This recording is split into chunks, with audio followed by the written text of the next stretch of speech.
Buenos días o buenas tardes, un gusto saludarlos y darles la bienvenida a este espacio virtual de la Red Latinoamericana de Cooperación Universitaria, donde hoy reflexionaremos sobre un tema de mucha importancia para las oficinas de Relaciones Internacionales, Cooperación y departamentos de investigación, porque tenemos que seguir actualizando información sobre cómo formular proyectos de cooperación internacional.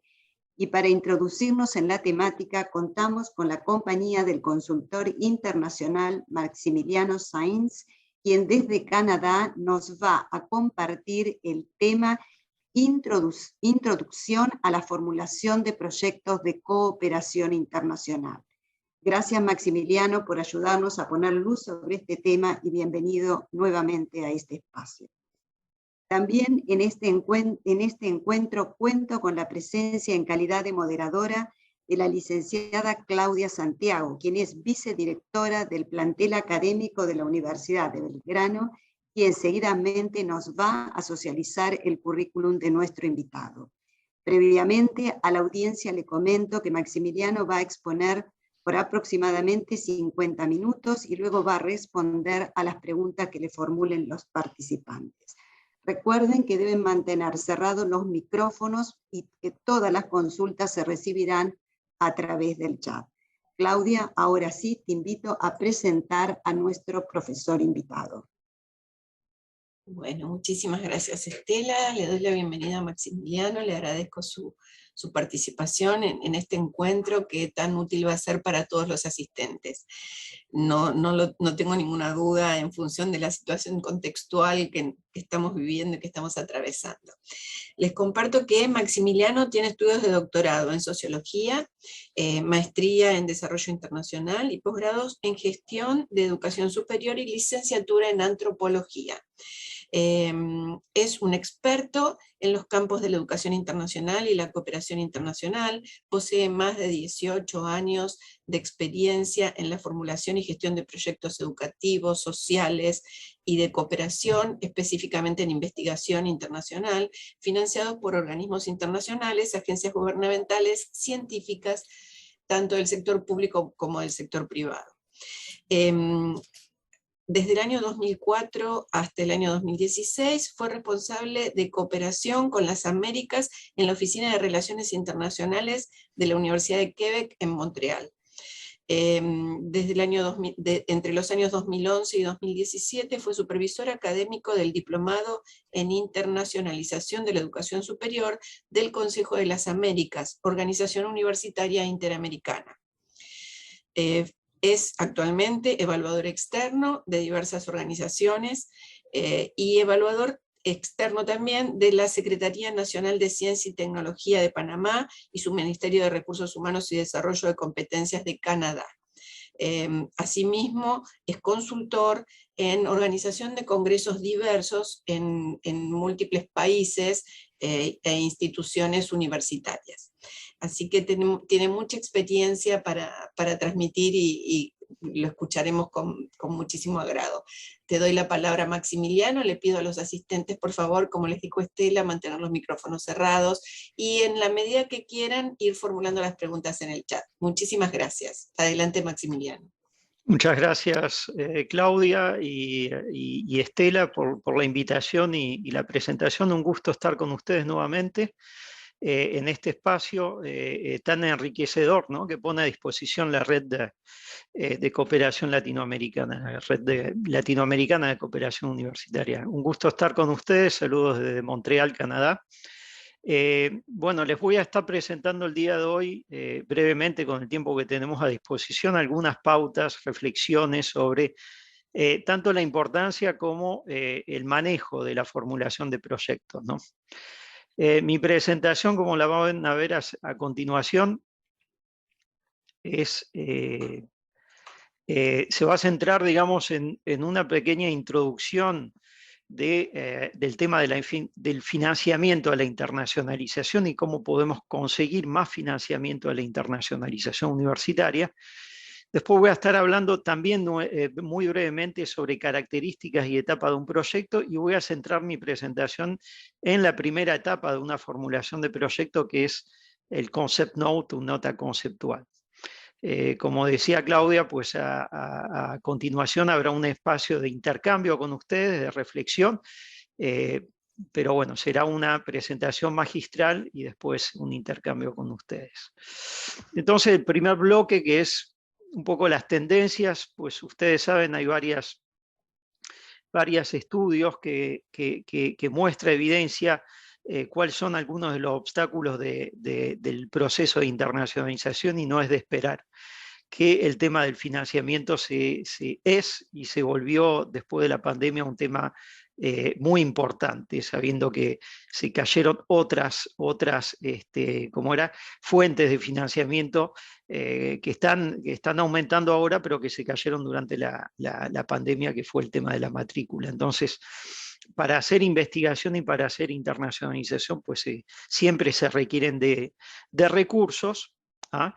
Y se requiere, como lo vamos a ver más adelante, también de la información mismo, de a dónde están esos recursos, y el tema del día de hoy, cómo conseguir esos recursos formulando proyectos. Entonces, primera constatación, la insuficiencia de recursos financieros, que como lo vamos a ver en las otras estadísticas, también va de la mano con una mayor diversificación de esos recursos. Digamos, tradicionalmente, por ser consultor en la región latinoamericana, nos centramos mucho sobre los recursos nacionales de nuestros entes de investigación o del Ministerio de Educación o de Ciencia y Tecnología, pero podemos pensar que se puede descuidar, digamos, otros fondos porque no los conocemos, porque no los hacemos evidentes, y volviendo al tema del día de hoy, porque nos faltan herramientas para poder formular proyectos para esas entidades. Entonces,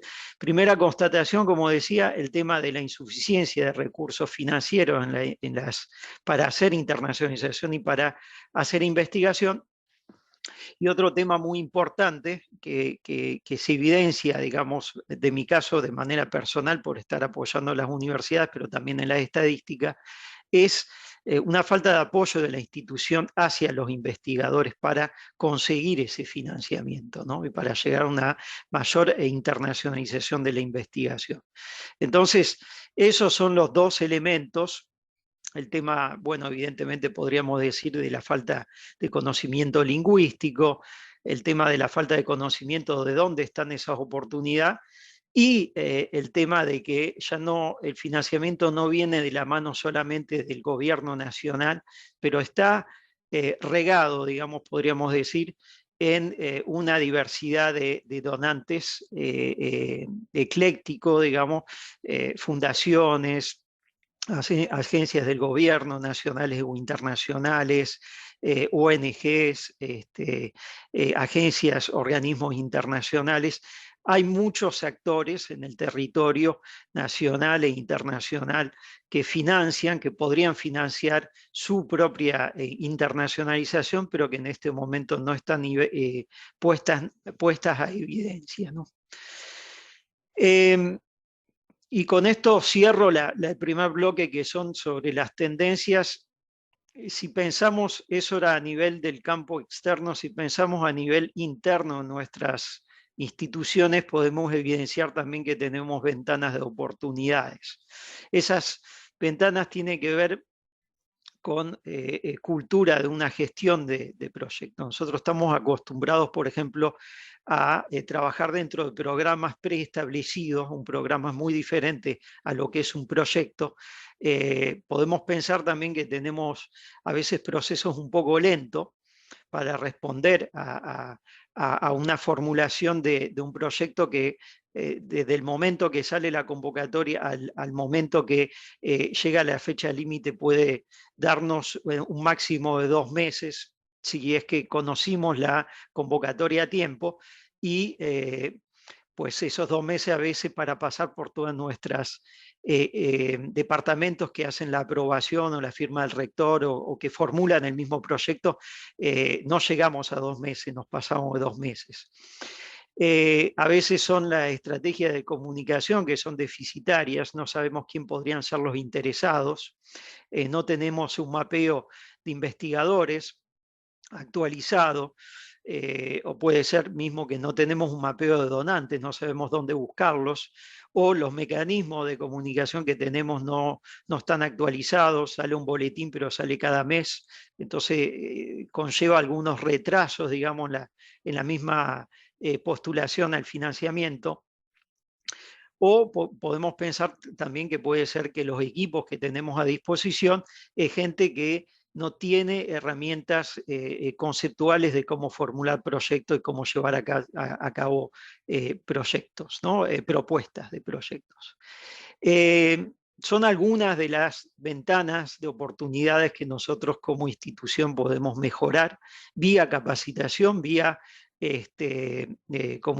alianzas internas, vía mecanismos eficientes, que como decía, son diferentes quizás a los que estamos acostumbrados. Yo por haber trabajado mucho tiempo en la universidad, pero también en el mundo de las ONGs que se dedican a la formulación de proyectos, me di cuenta que evidentemente las ONGs que viven de la formulación de proyectos están acostumbrados a desarrollar herramientas de trabajo, procesos efectivos, digamos ágiles, que les permite responder en el tiempo y en las condiciones necesarias para conseguir un financiamiento, ¿no?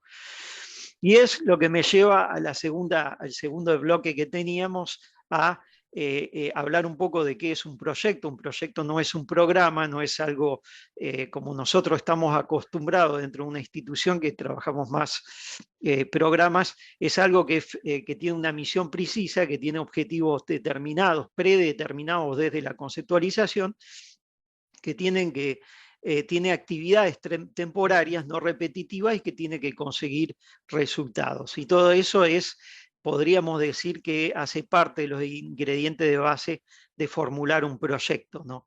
Eso lo tenemos que hacer desde la conceptualización, y es lo que vamos a ver más adelante con la nota conceptual, que es la primera etapa en la formulación de un proyecto. Un proyecto también tiene un ciclo preestablecido de etapas, la conceptualización, la planificación, la implementación y la ejecución, y la evaluación, perdón, y ese ciclo con esas etapas también tiene, como lo vemos acá en la curva, un nivel de esfuerzo, que evidentemente en un proyecto el mayor esfuerzo está en la implementación, pero acá muestro este gráfico porque en realidad nos evidencia que también en la conceptualización y en la planificación hay un nivel de esfuerzo necesario, y eso es lo que quizás a veces subestimamos, ¿no? Lo que se requiere para formular un proyecto y para formularlo de manera estratégica.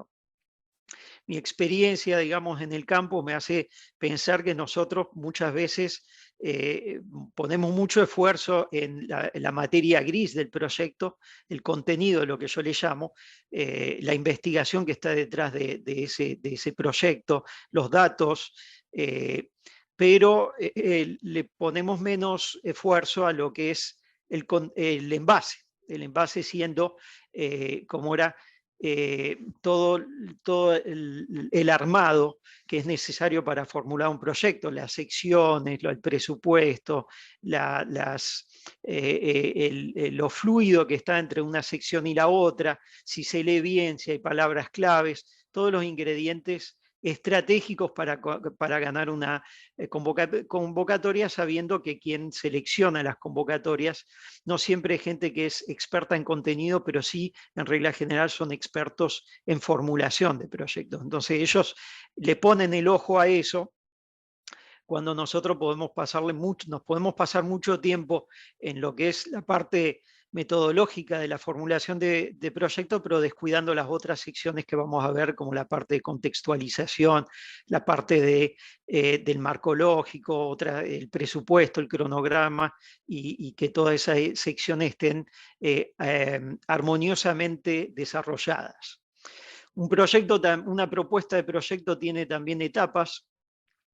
Una idea de proyecto, en el momento que esa idea de proyecto se calza un financiamiento, en el momento que la preparamos, la postulamos, y después, bueno, evidentemente la implementación, gestión y evaluación. Yo me voy a centrar acá el día de hoy en las 4 primeras, porque me parece que es ahí donde estamos delante de un cuello de botella.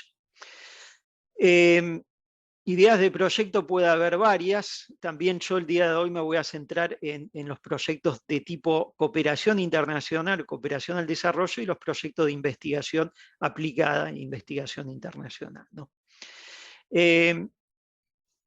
Esto también es importante entenderlo, que en realidad cuando nosotros tenemos una idea de proyecto, si queremos que eso se haga, esa idea, esa propuesta de proyecto se haga realidad, le tenemos que calzar un financiamiento. Y para que eso se pueda hacer, pues hay que empezar a trabajar sobre la lógica de esa identificación del mapeo de donantes, porque el donante también viene con criterios, porque el donante viene con líneas programáticas en las cuales nosotros, nuestra idea de proyecto tiene que hacer matrimonio. Me gusta hablar de esa idea de matrimonio porque la propuesta de proyecto es un bebé que nace de un matrimonio entre lo que nosotros queremos, lo que nosotros deseamos como institución, lo que desea el investigador y lo que desea el donante, ¿no? Es una negociación. Y por ende, una propuesta de proyecto se vuelve también, para algunos sería lastimosamente, pero yo no lo veo tan negativo, un ejercicio de marketing, un ejercicio estratégico de vender una idea, que no es solamente porque nosotros somos como investigador el mejor investigador del mundo, no quiere decir que sabemos formular bien un proyecto y que podemos responder necesariamente a lo que requiere el donante. Entonces, eso es lo más importante, una de las cosas importantes para mí cuando hablo de formulación de proyecto, que se entienda que una cosa es el contenido de la propuesta, pero otra cosa es todos los puntajes que recibimos en una convocatoria frente a cómo formular adecuadamente un proyecto, ¿no? También cuando estamos preparando el proyecto tenemos que leer muy bien el llamado a la convocatoria, tenemos que saber si podemos responder bien a las normas de la Agencia de Cooperación. Y acá hay un mundo de oportunidades también porque hay cosas que se escriben dentro de la convocatoria, pero hay cosas que se pueden, información informal que podemos recibir del donante, del encargado de ese programa, discutiendo con él, sabiendo qué es lo que, cuántas personas cuántos proyectos se van a postular, si es un fondo competitivo, lo que requieren saber, si conocen nuestra institución. Bueno, hay muchas cosas necesarias a considerar e internamente también tenemos que tener un diálogo de esas ideas de proyectos frente a nuestra política de internacionalización, cuáles son los beneficios tangibles de recibir esos recursos. Y esto lo digo ¿por qué? Porque muchas veces nosotros hacemos un esfuerzo considerable ayudando a profesores desde la Oficina de Relación Internacional o desde investigación, los ayudamos a conseguir el financiamiento, a veces fallamos, o sea, no se aprueban, a veces sí se aprueban, pero creo que muchas veces subestimamos el esfuerzo que se requiere en la conceptualización, en la planeación y el esfuerzo que va a requerir también gestionar ese proyecto. No gestionarlo desde la investigación, pero desde la administración misma de ese fondo, ¿no? Y tendremos, digamos, diálogo importantes con el servicio financiero, con el servicio jurídico, para responder a los requisitos de ese donante, que es lo que requiere en rendición de cuentas financiera o los informes narrativos trimestral o anual, cómo hacer que esos fondos respondan, digamos, a nuestros indicadores de investigación o de proyección social. Entonces, todas esas discusiones hay que tenerlas cuando nosotros identificamos los financiamientos y frente a eso sabemos si ese financiamiento puede responder a nuestra internacionalización, ¿no? Como decía, pues hay requisitos formales, informales, todo eso hay que tenerlo en cuenta cuando nosotros estratégicamente identificamos los fondos y empezamos a formular un proyecto, porque después ya cuando estamos en la formulación, pues se vuelve un costo, ¿no? Un costo de oportunidad, diríamos en economía, porque el tiempo que le dedicamos a eso no se lo dedicamos a otras oportunidades de internacionalización que tenemos. Y queremos saber, evidentemente, de que el tiempo y ese costo, nivel de esfuerzo que le consideramos a la formulación de un proyecto, tenga las chances importantes de ser aprobado. yo por haber estado en comités de selección interno en la institución para tener que seleccionar propuestas que iban encaminadas a un financiamiento externo, siempre nos hacíamos las preguntas y se volvían criterios de selección de que no solamente era una propuesta que respondía a los beneficios de nuestra internacionalización, pero que estaban lo suficientemente bien formuladas para recibir y que calzaban evidentemente a las líneas programáticas del donante para recibir el financiamiento, ¿no? O sea, estratégicamente esta idea de proyecto está bien formulada y responde a los criterios que tiene la suficientemente chance de ser aprobado, frente a otra propuesta que quizás es mejor para nuestra internacionalización, pero está mal formulada, no serviría este año, porque probablemente sentimos, para los que somos expertos en el tema, que el donante la va a rechazar porque no responde a su línea programática o porque no se evidenció cuál será el resultado, el impacto que tenga eso. Entonces, eso se vuelven también criterios para nosotros en la selección de esas propuestas y el nivel de esfuerzo que le vamos a dedicar. También hay que considerar lo que decía yo hace un rato, que en realidad cuando sabemos que un fondo tiene una fecha de límite de acá a un mes, tenemos que ya empezar a pensar si nosotros, esta es una línea de tiempo, yo le llamo un flujograma, en el cual para cada una de las etapas de la postulación o gestión de proyectos se le pueden calzar responsables, gente interna dentro de nuestra institución que es responsable de cada una de esas etapas y los tiempos también, ¿no? Yo en mis talleres en formulación de proyectos suelo hacer este ejercicio que evidencia en cuánto tiempo nosotros internamente podemos responder a la formulación y postulación de un financiamiento. ¿Por qué esto es importante? Porque nosotros vamos, como decía, a ponerle un nivel de esfuerzo a cada proyecto que vamos a formular, el profesor y nosotros en la ORI o en el servicio de investigación, pero si no podemos responder en el tiempo y en los criterios acorde al donante, pues no vale necesariamente la pena que postulemos este año, podemos postular en otro momento, porque ahí sí vamos a quemar un esfuerzo y vamos a quemar también la motivación de los que, están detrás de ese proyecto, ¿no? O sea, los profesores. Entonces, hacer líneas de tiempo, cronograma interno va a ser importante.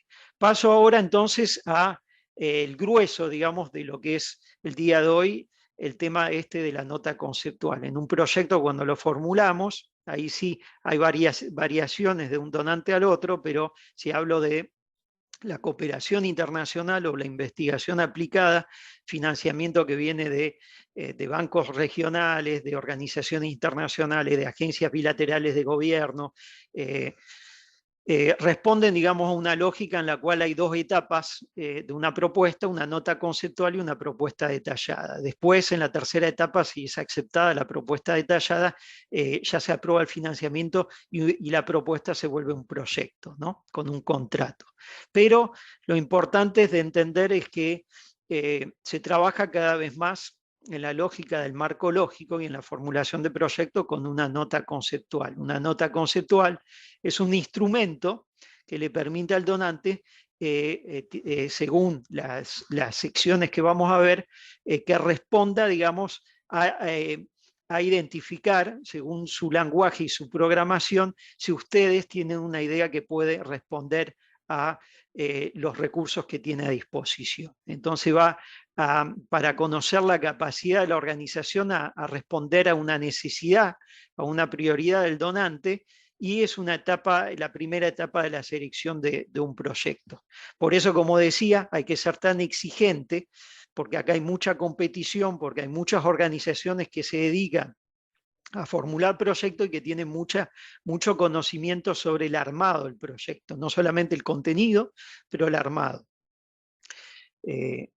Entonces, estas son, digamos, y las vamos a ir tema por tema, mencionándolo a grandes rasgos, las diferentes secciones que tiene una nota conceptual. Como decía, puede variar de un donante a lo otro, pero la esencia misma está ahí. Partimos sobre una contextualización, una justificación del proyecto.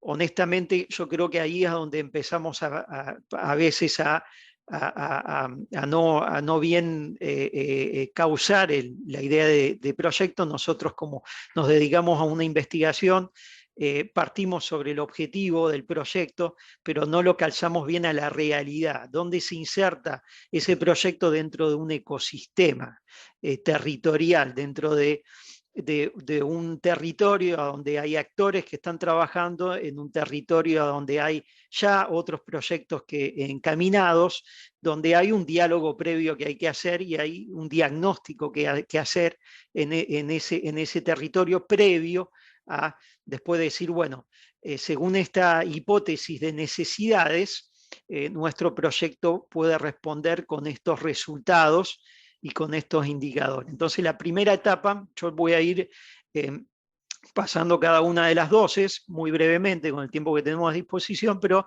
primera etapa, contextualizar la idea del proyecto, dónde se inserta, qué hay en territorio, plasmar, digamos, los objetivos, y eso se hace con un marco lógico, los objetivos y resultados concretos que quiere conseguir el proyecto en el corto, mediano y en el largo plazo. A esos resultados acoplarle indicadores de medición, que esos son importantes. Creo que hay un micrófono abierto. Unos indicadores. Por favor, si pueden cerrar todos los micrófonos, muchísimas gracias.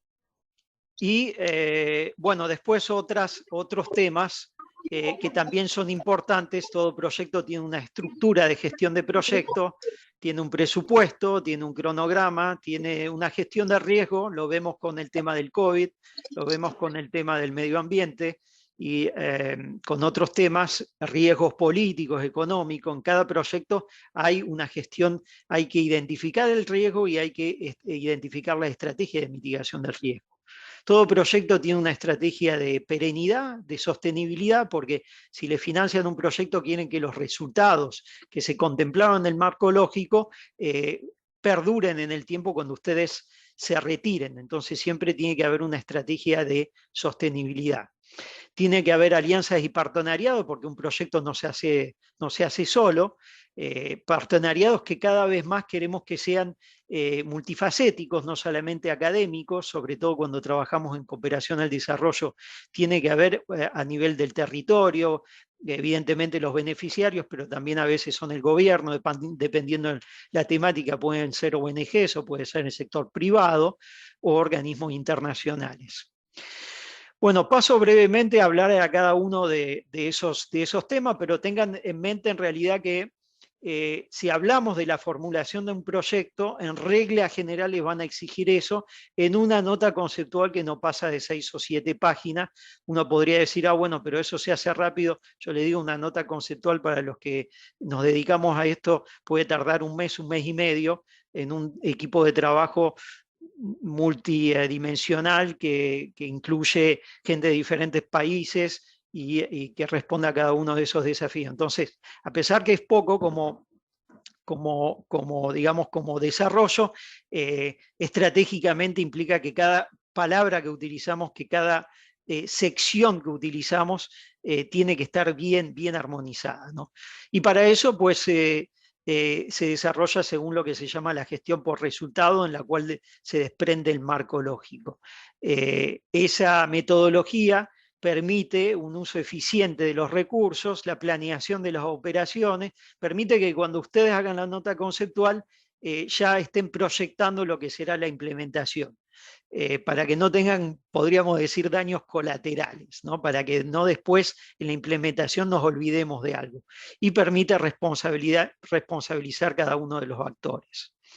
Se trabaja identificando evidentemente beneficiarios, creándose esos indicadores, muy importantes, indicadores que pueden ser cualitativos o cuantitativos, pero indicadores que se desprenden de los resultados. Por haber hecho este ejercicio muchas veces, a mí me gusta decir, es como si yo como consultor y como mentor juego al psicólogo con quien formula el proyecto. Le hago preguntas para precisar en realidad qué quiere obtener, porque cuando como consultor apoyo a las organizaciones, muchas veces me dice, bueno, pero nosotros queremos apoyar este grupo de mujeres, quiero apoyar esta gente vulnerada de esta región haciendo una investigación sobre eso. Okay.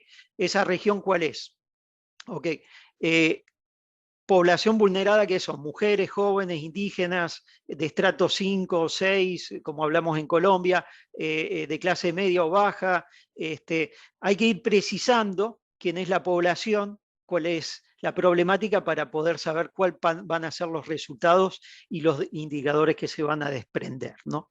Entonces, para eso sirve el marco lógico, ¿no? Acá lo ven, la estructura de un marco lógico. Implica al principio saber cuáles son la gente que está involucrada, quién son los beneficiarios, evidentemente, del proyecto, quién son los socios de ustedes, cuál es el rol de cada uno y cómo esos involucrados también van a estar interesados en el proyecto, ¿no?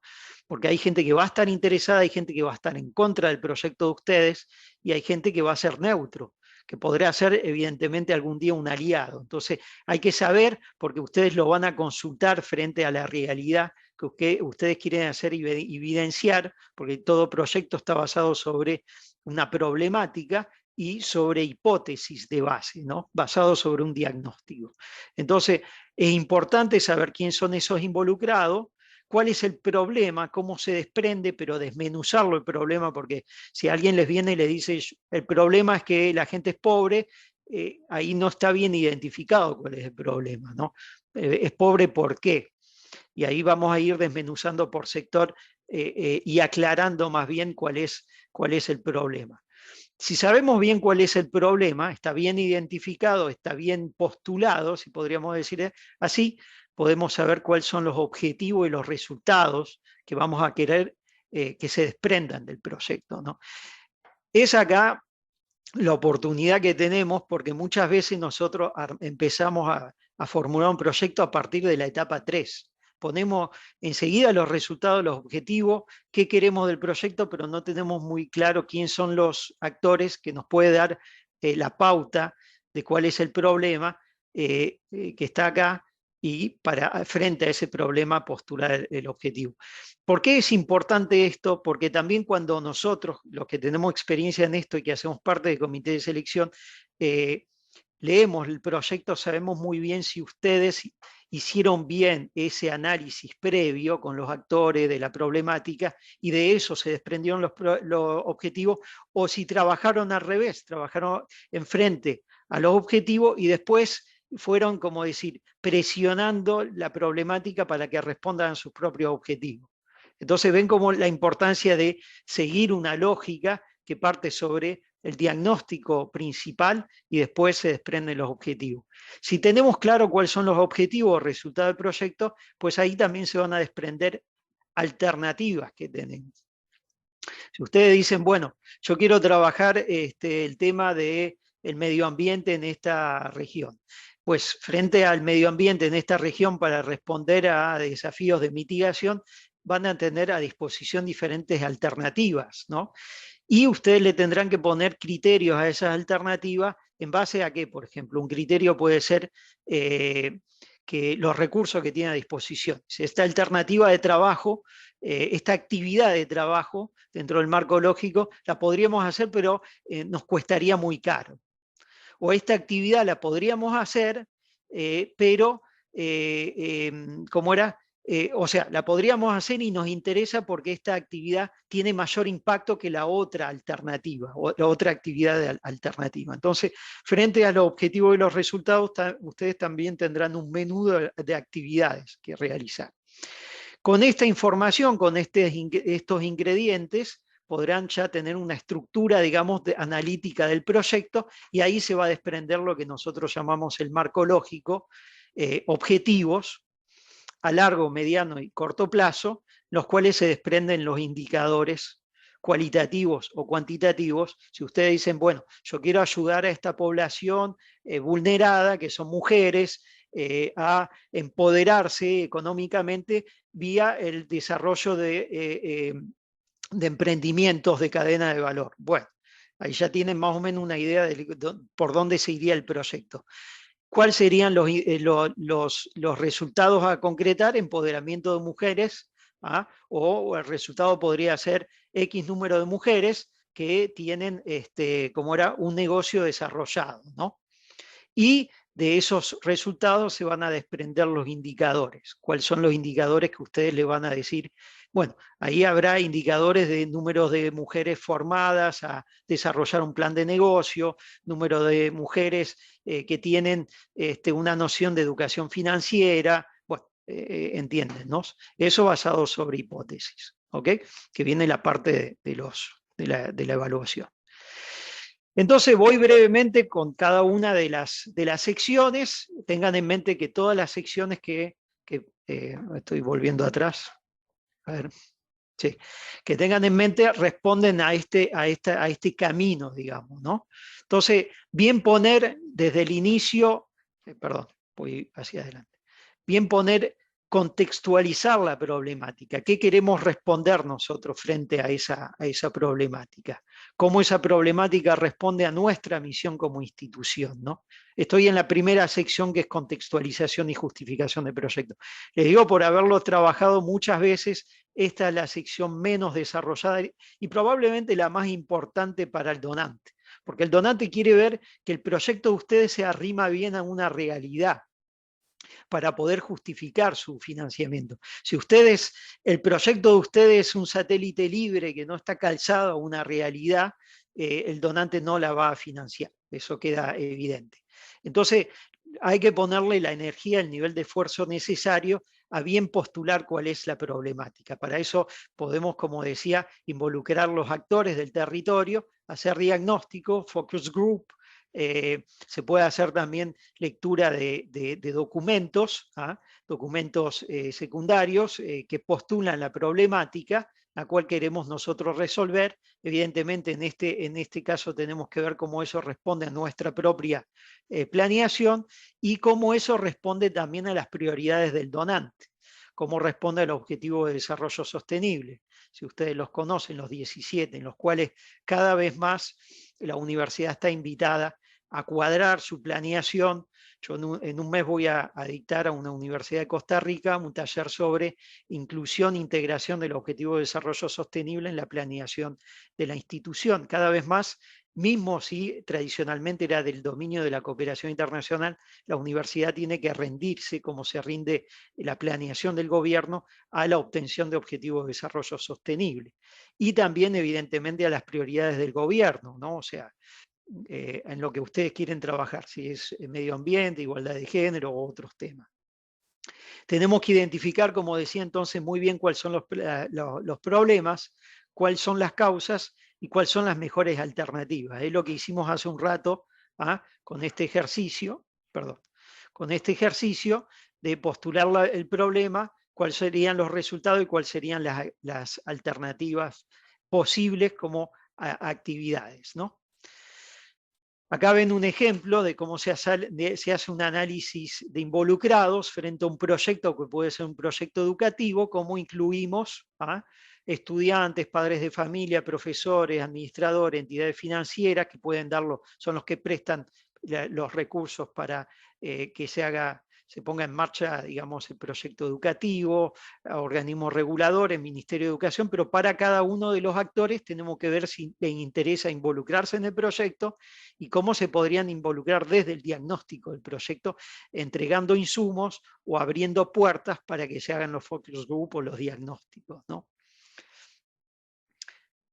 Perdón, que acá tengo algo que... bueno, el análisis de problema, como lo decía, es evidenciar cuáles son los problemas principales, ¿no? Entonces, frente a lo que yo les mencionaba como ejemplo hace un rato, decir, bueno, nosotros queremos apoyar a estas mujeres que están vulneradas de esta región. Si yo juego un poco, como decía, como ejemplo, al psicólogo con quien formula el proyecto, le voy a estar haciendo preguntas para que identifiquen bien dónde radica el problema y basado sobre qué documentación, cómo fundamentaron bien ese proyecto, ¿no? Para saber si realmente ese proyecto es real o es un proyecto o es una problemática intuitiva que tiene el equipo de trabajo, pero que va a tener que corroborar con estadísticas o con diagnósticos, ¿no? Para eso, evidentemente, se hace talleres, es lo que cada vez más se hace. Primero se consulta la documentación secundaria, pero después se hace talleres primarios con los beneficiarios, con quien se analiza en el análisis de involucrado, para llegar a otra metodología interesante que es el árbol de problemas. Porque en lo que nosotros vemos en regla general, esto también podría ser un iceberg, lo que vemos en regla general cuando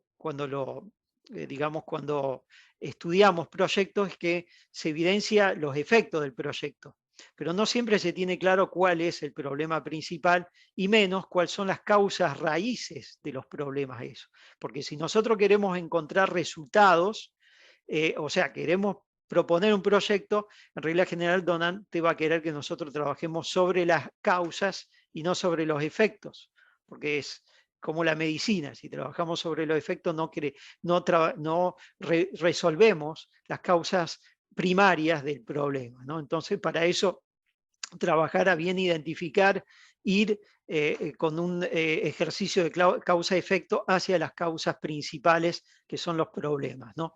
Y si sabemos bien cuáles son los problemas, pues en base a eso vamos a poder identificar en el marco lógico cuáles son los resultados a largo plazo, a mediano plazo y los resultados a corto plazo, más las actividades. Acá también es una lógica diferente a la que solemos trabajar nosotros, acostumbrados a trabajar, porque si yo me pongo y me siento a trabajar con alguien la formulación de proyecto, probablemente va a empezar a hablarme de las actividades específicas. Vamos a hacer esto, vamos a hacer... Ok, pero ¿por qué querés hacer esta actividad? ¿Dónde se calza esta actividad frente a un resultado que querés conseguir? ¿No? Hay que trabajar desde la formulación del resultado hacia la actividad y no el inverso, la actividad hacia el resultado, ¿no?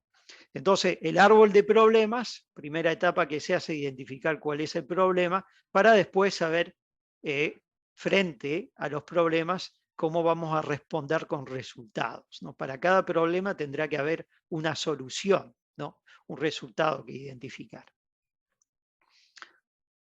Esto nos va a llevar a, como decía, perdón, acá no está el título, a las alternativas. Entonces, como decía, no voy a repetir, si tenemos resultados y actividades identificadas, pues ahí tenemos que ver cuáles son las alternativas, las más económicas, que tienen mayor impacto, ya serían más o menos los criterios que podríamos tener, que responden a la problemática y que benefician a los beneficiarios, ¿no?, del proyecto. Entonces, hay un trabajo que hay que hacer sobre las variables, cuáles son los criterios que permiten, según las actividades que tenemos, las alternativas de actividades que tenemos, responder. Y es posible, no siempre, que el donante les pida a ustedes análisis sectoriales, ¿no?, que están dentro de la parte de la contextualización del punto 1.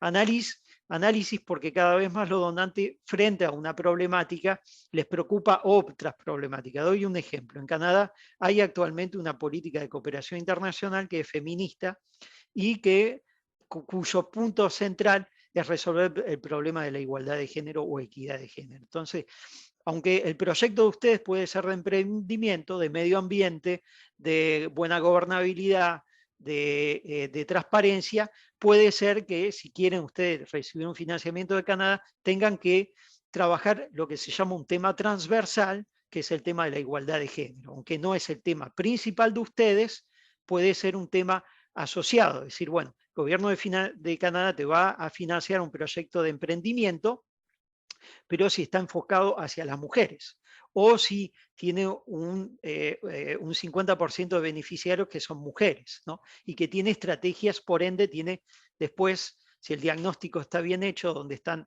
los cuellos de botella, donde están los obstáculos o los frenos para las mujeres, cómo se puede responder con estrategias de igualdad de género, ¿no?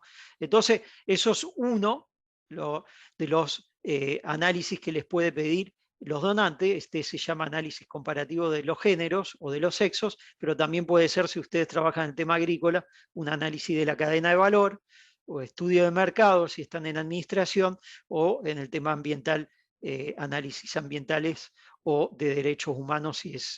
Y bueno, para todos estos análisis se requiere que se hagan con los beneficiarios, que se involucren los involucrados que veíamos al inicio, ¿no? Porque ellos son los que les van a dar a ustedes la pauta de los reales problemas que existen, ¿no?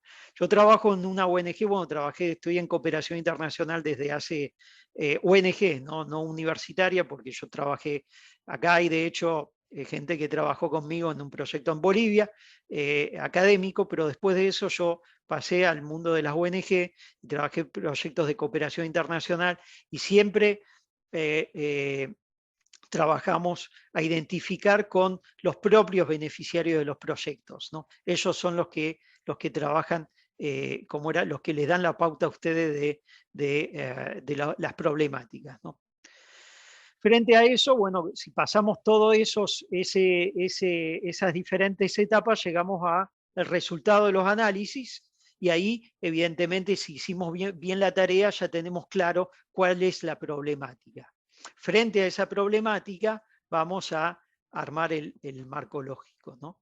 Ahora voy a pasar brevemente, con el tiempo que tenemos a disposición. Esto es un sumario, digamos, de un marco lógico que les da a ustedes los insumos, o sea, los recursos financieros, los recursos humanos, la infraestructura, los ingredientes, como si haríamos la masa haríamos una pizza, esto es como la masa y los ingredientes de base de la pizza, y con esos ingredientes y las actividades nosotros vamos a conseguir un resultado a corto, mediano y a largo plazo, ¿no? ¿Y quién son los beneficiarios de esos resultados? Pues en el impacto a largo plazo será la sociedad en su conjunto, en mediano plazo será una región del proyecto, y el producto siempre está basado sobre los beneficiarios directos, ¿no? Mujeres, pueden ser indígenas, pueden ser empresarios, pueden ser, bueno, quien ustedes identifiquen como los beneficiarios directos. No me da el tiempo acá de hablar de cada uno de estos porque pues, esto es largo, hablar de marco lógico, pero el marco lógico está basado sobre resultados concretos y medibles vía indicadores que nosotros queremos conseguir en el proyecto, pero que esos resultados, como decía hace un rato, están basados sobre una problemática. Y un poco sobre los indicadores pues hay tantos cualitativos como cuantitativos, puede ser número de formaciones, pueden ser número de planes de negocio desarrollados, puede ser número de empresas consolidadas, pueden ser, dependiendo del rubro en el que pueden ser número de personas curadas del COVID, no sé. Ahí se identifican los indicadores que van a ser los que van a estar calzados a los resultados de ustedes. Miden un resultado, y para que midan un resultado tienen ciertos criterios que ven ustedes en pantalla, ¿no? De los cuales ustedes van a identificar los indicadores basados sobre algunas características. Doy un ejemplo. Ustedes dicen, bueno, este indicador es muy bueno, pero este indicador me va a llevar a mí a que tenga que hacer una evaluación, y esa evaluación me va a costar muy caro hacerla para conseguir los datos, para arrojar los datos. Entonces, aunque ese indicador es muy bueno para ustedes, le va a costar muy caro y ustedes no tienen los recursos para trabajar con ese. Entonces, tratemos de encontrar un indicador que sea abordable, ¿no? Abordabilidad, que es uno de los criterios. Entonces, les doy otro ejemplo que podría ser positivo. Ustedes dicen, bueno, yo trabajo, como me pasa a mí, en este momento, inclusión financiera, porque estoy en una ONG que trabaja en inclusión financiera. Entonces trabajamos cómo abordar, cómo las instituciones financieras pueden dar préstamos abordables a personas vulneradas. Bueno, frente a eso, yo puedo decir cuál podría ser un indicador. Un indicador es número de préstamos otorgados a mujeres de bajos recursos. Dado que la institución financiera está acostumbrada a tener ese tipo de datos y que es socia de mi proyecto, a mí no me va a costar mucho conseguir esos datos, ¿no? O por ejemplo, si ustedes trabajan con cooperativas y esas cooperativas tienen planes ambientales, se tienen que poner en marcha planes ambientales o planes de igualdad de género. Bueno, eso ustedes, es fácil de conseguir ese dato. También es fácil de conseguir el dato de cuántas mujeres, ustedes dicen, voy a trabajar la proporcionalidad, el número de mujeres que sean 50-50 en cada una de las cooperativas con quien trabajo, porque esas mujeres, para empoderar las mujeres que estén en la toma de decisión. Bueno, ustedes seguro que la cooperativa tiene registros de quién hace parte de su consejo de administración, entonces ese indicador es un indicador abordable, es un indicador fácil de conseguir, ¿no? Voy muy rápidamente, sé que la vi pasar ahora hace un rato, quien trabajó con nosotros en Bolivia, un proyecto hace cierto tiempo, con la Universidad de Quebec en Montreal, donde yo trabajaba, pues esta es la estructura de gestión de proyectos de ese proyecto. Cada proyecto tiene una estructura en la cual habrá comités de coordinación, de consultación, en los cuales tiene que haber una estructura de gestión que le va a dar perenidad a los resultados y que va a permitir que ese proyecto se encamine en el tiempo. Entonces, todo actor que fue involucrado, que tiene una vista positiva, puede estar incluido en la estructura de gestión del proyecto, pero una estructura de gestión de proyecto siempre tiene una parte de gestión, una parte de consultación y una parte puede ser hasta de científica, ¿no? Tampoco se trata de que cada estructura de gestión tenga, como era, que sea burocrática tampoco, tiene que responder. Cada proyecto tiene un presupuesto también y hay que planearlo desde el inicio. Lo importante acá es considerar que el donante siempre les da a ustedes pautas sobre rubros presupuestarios aceptados, entonces no es acá lo que nosotros queremos, pero es más bien lo que nosotros queremos y la voluntad, pero también lo que el donante pone como pauta. Por ejemplo, puede decir, bueno, se permiten un gasto total, digamos, de $1 millón, se permite 15% en gasto de capital, 12% en gastos de viaje. Bueno, le puede dar una pauta en las cuales ustedes van a arrimar el presupuesto a lo que exija el donante y lo que ustedes parece, esto es el otro punto muy importante, que el presupuesto esté acorde a los resultados que queremos alcanzar. Un ejemplo que puedo dar es que a veces decimos, bueno, este es el indicador, esta es la actividad, pero esa actividad nos puede costar $100.000, pero no la pusimos en el presupuesto, entonces no es acorde, entonces nos vamos a encontrar un problema cuando vamos a implementar que en realidad, como era, vamos a tener que conseguir $100.000 que no lo teníamos contemplado. El cronograma también de un proyecto es importante, las diferentes actividades, considerando también que un proyecto tiene un nivel de esfuerzo, como yo decía, que hace que probablemente si estamos hablando de un proyecto de 5 años, el nivel más fuerte de actividades se va a hacer en el año 2, 3 y 4, porque después ya en el 5 se está cerrando el proyecto, el donante les pide a ustedes rendición de cuentas, reporte final, y el primer año, en regla general, la puesta en marcha del proyecto, el plan de implementación, entonces ahí no se puede, no habrá tantas actividades. Lo mencioné muy brevemente, la gestión de riesgo es muy importante. Vivimos en un mundo riesgoso, vivimos en un mundo cada vez más volátil, económicamente, políticamente, y hay que, si el donante les quiere dar recursos a ustedes tienen que tratar de adelantarse a cuál podrían ser los riesgos, ¿no? Que ponga en peligro ese proyecto, ¿no? Hay riesgos que son evidentes, terremotos, tsunami, y hay otros riesgos que son menos evidentes. Cambia los directivos de la institución y ya ese proyecto ya no es prioritario, aunque fue firmado y ya hay un contrato, cambia el equipo de proyecto y el nuevo equipo no está sensibilizado sobre el proyecto, pueden ser momentos críticos para el proyecto, entonces hay que pensarlo, ¿no? Hay otros tipos de riesgos, no me da el tiempo de mencionarlo, pero hay muchos. Todo proyecto y de gran magnitud les van a pedir una estrategia de sostenibilidad, porque ustedes se retiran y ese proyecto tenía un compromiso de crear resultados, pero resultados sostenibles. El ejemplo más evidente que les puedo dar es que si decimos que ayudamos a las mujeres a empoderarse mediante emprendimientos productivos, es evidente que cuando termine el proyecto el donante les va a pedir que esos emprendimientos sean económicamente sostenibles, porque si les dio recursos es para que esos negocios sean sostenibles, rentables para esas mujeres y que se puedan manejar sin el apoyo de ustedes, ¿no? Como si tenemos, digamos, alguien que se enfermó y va al hospital, no queremos que se quede en el hospital todo el tiempo. queremos que salga del hospital y que siga caminando en la vida. Entonces, el proyecto es una etapa, en la etapa a donde hay una inyección de capital y actividades que permiten a ciertas resultados que levanten, pero después tienen que ser sostenibles solo. Los socios, ya lo mencioné brevemente, en el mundo de la investigación y la cooperación cada vez más se hace en partenariado y tenemos que saber quién hace qué. Si ustedes van a trabajar en un territorio, tienen por lo menos que saber qué habrán hecho los otros donantes y otros proyectos en ese territorio, porque un donante no quiere financiar 2 veces la misma iniciativa, ¿no? Tema transversal lo mencioné, hay muchos en el día de hoy: construcción de paz en Colombia, género, equidad, minorías, cambio climático. Último tema, ya para despedirnos.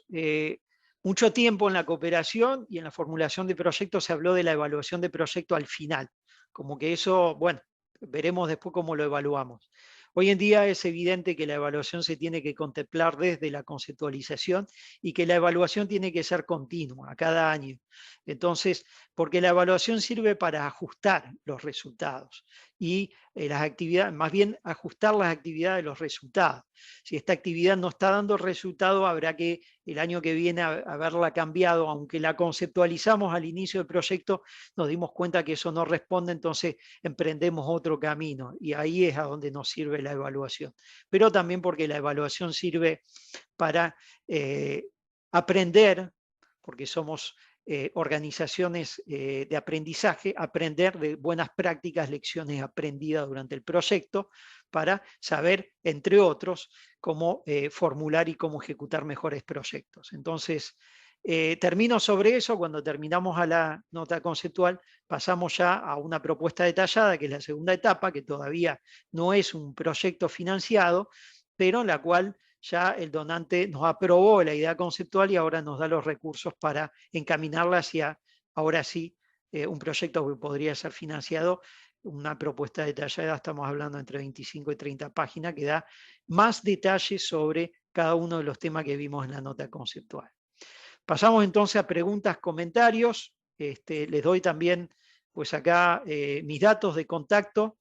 Y bueno, también tienen ahí, si les gustó el webinario, me pueden calificar ahí en el dato donde dice Mentes a la Carta, es una página de consultores. Y bueno, espero que les gustó y quedo a disposición para los comentarios que tengan. Gracias. Bien, bueno, muchísimas gracias, Maximiliano. Ha despertado muchísimo interés su presentación. Las preguntas han sido diversas, bastante escasas y muy diversas. Creo que tenemos expectativas de, no sé, prácticamente creo que nos ha introducido a una maestría más que a un webinar de 1 hora. Creo que cada uno de los ítems que tocó daría lugar a profundizar y Claro que encontrarle particularidades. Pero bueno, muchísimas gracias por la presentación y la estructura general. Le comparto algunas de las preguntas que recuperé del chat. Igual los sigo invitando a todos, por favor, a expresar sus comentarios a través del chat, porque tenemos unos minutos. Ha sido muy, muy riguroso con el uso del tiempo, Maximiliano. Traté, no siempre es posible, pero traté. Lo logró muy bien, muy bien. Bueno, algunos comentarios. Bueno, Eugenia Pérez pregunta, ¿por dónde empezar para poder conseguir fondos para investigación? Muy bien. Bueno, entonces hay algunas páginas a disposición. Para cooperación internacional tienen algunas: Gestionándote, formulación de proyectos. La van a conseguir en la web si hacen Google Gestionándote, formulación de proyectos, becas y convocatoria. Hay bastante hoy en día. Hay grupos de WhatsApp también dedicados a eso. Y bueno, en cada gobierno, por ejemplo, yo pienso en los colombianos que nos acompañan. La Agencia Presidencial de Cooperación Internacional en su página tiene una pestaña para convocatorias vigentes. Hay muchos sitios. Yo siempre recomiendo que tiene que haber una estrategia de comunicación efectiva desde las ORI, en las cuales las redes sociales nos pueden ayudar mucho. Si nosotros nos metemos, hay grupos de Facebook hoy en día sobre todas las convocatorias de Horizonte Europa, por ejemplo. Bueno, hay varios sitios, no me da el tiempo de nombrar cada uno, pero ya hay un trabajo. Estos sitios que mencioné hacen un trabajo previo de prefiltro sobre las convocatorias basado sobre palabras claves, en las cuales rápidamente ustedes pueden ver si está la fecha límite, los recursos y las palabras claves, pueden ver si les puede ser de apoyo. Sé también que hay, ya plataformas pagas, evidentemente. Por ejemplo, la Universidad del Valle está abonada a una Universidad del Valle de Colombia, en la cual se evidencia el financiamiento. Yo creo que sea pago o no, hay un trabajo interesante que se puede hacer de ir identificando estos sitios, porque después ya es una cuestión de ir, revisándolos continuamente, porque hay una convocatoria que sale hoy, pero, o sea, que no sale enseguida, pero que va a salir en un tiempo. Hay convocatorias que son permanentes, año tras año, la del CITED, la Secretaría Iberoamericana de Ciencia y Tecnología, hablé de Horizonte Europa, hablo de las de investigación, ¿no? Pero de cooperación es un mundo constante y cambiante en el cual uno tiene que tener claro, y por eso decía la importancia de crear un mapeo de donantes, ¿no? El mapeo de donantes les permite, base de datos que les permite a ustedes ir, consultando regularmente. Muchas gracias, Maximiliano. Bueno, otra consulta que nos hace llegar, que le hace llegar, un segundito. Mariana, dice, ¿considera muy necesario poder poner dentro del proyecto, además del marco lógico, un árbol de problemas y objetivos? ¿O es suficiente el marco lógico? Creo que en parte lo tomó este tema a posteriori de la pregunta, pero a lo mejor sí puede redondear, Maximiliano. Sí, evidentemente todo está incluido, digamos, el árbol. Ahora, hago una paréntesis que en realidad, puede variar de un donante a otro, puede variar. Ustedes no todos les piden lo que puse hoy, o sea, del árbol del problema, pero yo quería llamar la atención hoy sobre la importancia de que ya hay una estructura hoy en día que se dice marco lógico, una metodología que se exige cada vez más. Ustedes no podrán, en otras palabras, para responder a esta pregunta, si ustedes no toman la estructura que ellos tienen, a ustedes lo van a considerar como un proyecto, una propuesta no válida.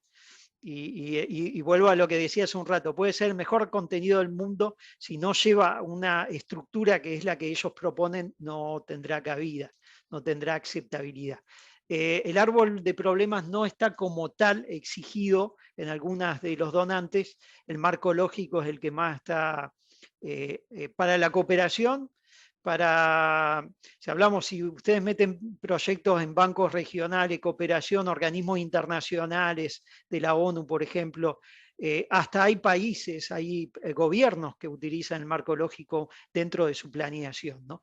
Entonces, digamos que dentro de todo es la metodología más comúnmente implementada. Hasta agencias de investigación la utilizan.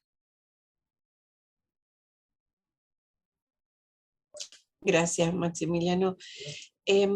Otra consulta de Vanessa Merlo Rodríguez. ¿Será posible considerar algunas recomendaciones previas de fortalecimiento de capacidades para la elaboración de proyectos de cooperación internacional? Específicamente, si es necesario cursar un diplomado internacional en formulación de proyectos, ¿nos podría indicar? Bueno, acá sí, lo importante de entender es que se requiere de capacitación. Eso les digo, ahora, de qué intensidad, pues nada, yo doy formaciones que van en el transcurso de, más o menos para abordar este tema, entre 2 y 3 días uno puede llegar Pero lo más importante es que tiene que ser una capacitación que también vaya encaminado a un acompañamiento. Entonces hay una parte que es formación y hay otra parte que es, por ejemplo, doy un ejemplo de lo que yo hago, pero porque no necesitan que sea de 3 meses y todo eso. Pero lo que yo hago es que, por ejemplo, digo, bueno, vamos a formar a X actores de la institución a la formulación en base a marco lógico, pero después ellos en el transcurso de la formación van a desarrollar una nota conceptual y el consultor, en este caso yo, los acompaña con comentarios, con recomendaciones a la implementación de esa nota conceptual. Eso me parece que es lo más lógico hoy en día, por lo menos desde mi punto de vista, así trabajo yo, porque si no, queda medio hueco, en el sentido de que dicen, bueno, entiendo lo que es un marco lógico, pero lo importante es que lo puedan implementar. Entonces, yo encamino hacia la identificación del financiamiento, los ayudo y ellos buscan financiamiento, calzan la propuesta y trabajan en el transcurso de un mes, lo que implica evidentemente un nivel de esfuerzo de la parte de los cursantes, ¿no? O sea, un taller puede ser de 12, 14, 16 horas, pero ellos tendrán que armar una nota conceptual que les tomará unas 20, 30 horas, bueno, digamos 20 para que no sea, sí, o sea, 15, 20 horas para que la trabaje. Entonces, esa me parece que es una lógica que permite que la teoría calce con la praxis, ¿no? Sí, entiendo también que está vinculado o depende de la institución de la que se parta, ¿no? Del grado de la cantidad de personas que puedan participar en ese proyecto, el perfil de quienes integran el equipo, que creo que esto debe tener una incidencia importante. Hay un tema, perdón, Claudia, hay un tema importante acá que yo me hago embajador de algunos temas importantes por haber trabajado en la Oficina de Relaciones Internacionales. Hay que formar los investigadores a esta metodología, pero nos tenemos que formar nosotros en la Oficina de Relaciones Internacionales, porque yo creo mucho en algunas personas que tienen la misión de acompañar los investigadores y los docentes en las notas conceptuales y en las propuestas de proyecto. Ellos van a adquirir con el tiempo, como me pasó a mí, yo entré en la Oficina de Relaciones Internacionales en el 2004, en la Universidad de Quebec en Montreal, y bueno, ya estaba formado una maestría en cooperación internacional, pero digamos que dominé el marco lógico después de haber acompañado bastantes docentes a su formulación. Y entonces, el mensaje es el siguiente: no creo que todos los docentes van a conocer todo el detalle del marco lógico, pero si tenemos aliados que son administrativos, que ellos sí, después de haber formulado varios con docentes, tienen el conocimiento y los ayudan a otros, ahí ya estamos podemos replicar más fácilmente. Me parece excelente este comentario, porque muchas veces quedamos en la posición de exigirle al investigador no solo la investigación, sino toda la expertise vinculada con la presentación de proyectos, y es una construcción colectiva. Me parece muy, muy oportuno este comentario que usted incluye, vinculado a formarse como equipo de gestión y poder asesorar a cada investigador en cada una de las etapas. La verdad que creo que no estábamos acostumbrados a pensarlo de este modo, ¿no? Muchas veces ponemos en el lugar del investigador el gran desafío y no los proveemos del apoyo que necesitan. Entonces a veces los resultados no son los que queremos. No, y estamos creando una economía de escala, porque la persona, después de 2 o 3 formulaciones, ya tiene un conocimiento que puede replicar a todas las otras. Ya hay un conocimiento en formulación de proyectos que, seamos honestos, no todos los docentes investigadores llegarán a hacerlo, porque ellos se dedican a otra cosa. No fueron contratados para hacer solamente formulación de proyectos. Seguro, seguro. Bueno, quedó una pregunta más de Carmen. Carmen Antonia dice: con base en su experiencia, ¿los donadores aprueban más proyectos a equipos multidisciplinares o especializados en algún área en particular? A ver, no es una pregunta que haría sí y no, es un sí y no, en el sentido que hay cada vez más, ¿cómo era? Una preocupación, como los problemas son multifacéticos, interdisciplinarios, hay cada vez más una propensión a aprobar proyectos que responden desde diferentes áreas a un problema global. Pensemos al medio ambiente, pensemos a la migración, no la podemos abordar desde una sola disciplina.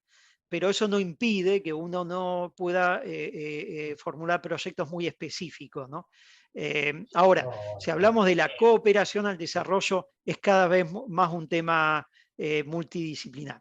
Honestamente, porque como lo decía un rato cuando hablaba de temas transversales, que mismo si su tema no es las mujeres, tiene que tener en cuenta la equidad de género porque trabaja con humanos. O si es el medio ambiente, bueno, pero está dentro de un ecosistema donde hay humanos, entonces tiene que tener... entonces sí, en el caso de la cooperación internacional al desarrollo es muy, ¿cómo era? Interdisciplinario, pero no impide que uno pueda tener, formular proyectos muy específicos. Bien, bueno, estamos llegando ya al límite, no identifico preguntas específicas.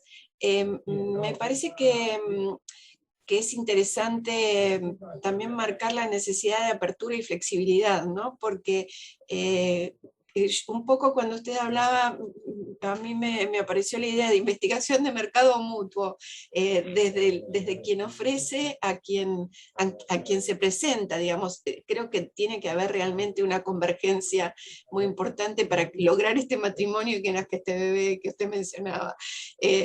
Me parece que es bastante, digamos, hay que experimentar y ponerse a prueba, pero cuanto más uno sepa del otro, sabrá cuánta posibilidad y margen de flexibilización o de posibilidad tendrá, ¿no? Exactamente. Sí, hay que conocer bien los donantes que nosotros queremos identificar y hay que considerarlos como aliados. Yo siempre digo, cuando formulamos un proyecto, hay que hablarle en el lenguaje de ellos. Porque evidentemente es el que, seamos honestos, me gusta ser pragmático, es el que pone la plata, y el que pone la plata pone condiciones. Y a mí me gusta siempre recalcar, porque hice parte de muchos comités de selección, que se nota un proyecto bien formulado, se nota un proyecto que fue bien diagnosticado, se nota un proyecto que le habla al donante versus evidentemente aquellos que no hacen el trabajo. Se nota el nivel de esfuerzo y se nota también la expertise en la formulación de proyectos. Entonces, en un mundo ideal sería que tenemos tanto la expertise de contenido que de la formulación, entonces ya tenemos más chance de ser... algo también importante es que, aunque es rechazado un proyecto, podemos trabajar sobre la base de retomar ciertos insumos, ¿no? Yo trabajé en proyectos que fueron rechazados y que fueron aprobados después.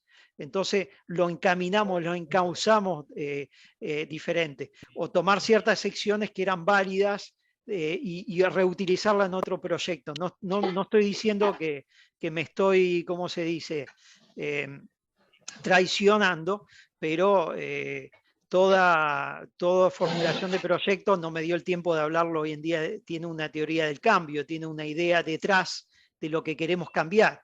Y si hacemos parte de una ONG, como es el caso mío, tenemos una teoría del cambio, no tenemos 14. Y tenemos una estrategia de intervención y no 14. Entonces, hay ciertas secciones de un proyecto que nos pueden ayudar a ser utilizadas en otros proyectos. Y ahí la importancia de esta persona que yo decía en la ORI o en investigación, que hace ese trabajo, que son formuladores de proyectos y que trabajan más el envase, y el profesor trabajaría el contenido, y ahí se vuelva un círculo virtuoso. Uno permite que el proyecto en su contenido sea muy bien, y el otro permite que el proyecto sea bien formulado. Bueno, Maximiliano, yo creo que este ha sido un encuentro que va a dar lugar a otros por el interés que ha despertado. Le hago llegar múltiples felicitaciones que llegaron al chat, que después se las transmitirá seguramente también Estela. Bueno, agradecer al auditorio, agradecerle a usted por su buena predisposición y Y por mi parte, nada más. Muchísimas gracias y buenas tardes. Los dejo con Estela. Bueno, muchas gracias. Gracias Maximiliano, gracias Claudia. Agradecemos en nombre de la Red Latinoamericana de Cooperación Internacional al consultor Maximiliano Sáenz por su exposición y a Claudia, por supuesto, por su moderación. Agradezco también a la audiencia por su interés, por habernos acompañado en este encuentro, y les anticipo, como ya les comenté a través del chat, que vamos a subir la grabación de este encuentro al canal de YouTube de la red, desde donde podrán revisar el contenido o compartir la información con sus colegas y equipos de trabajo. Por último, les paso un aviso para informarles que hemos programado el próximo webinar de acceso libre para el miércoles 6 de abril a las 12 horas de Argentina. Este será parte del eje temático Educación, Tendencias y Tensiones, y nos acompañará el magíster Robert David McQuaid Ángel, docente e investigador en la Universidad Tecnológica del Salvador, quien presentará el tema Neuroeducación transdisciplinar aplicada en el aula, una perspectiva teórico-práctica. Próximamente compartiremos los detalles para el acceso a la sala virtual a través de las redes sociales y por correo electrónico. Esperamos volver a verlo el 6 de abril. Gracias por su tiempo, gracias por su compañía y que tengan una feliz tarde. Muchas gracias.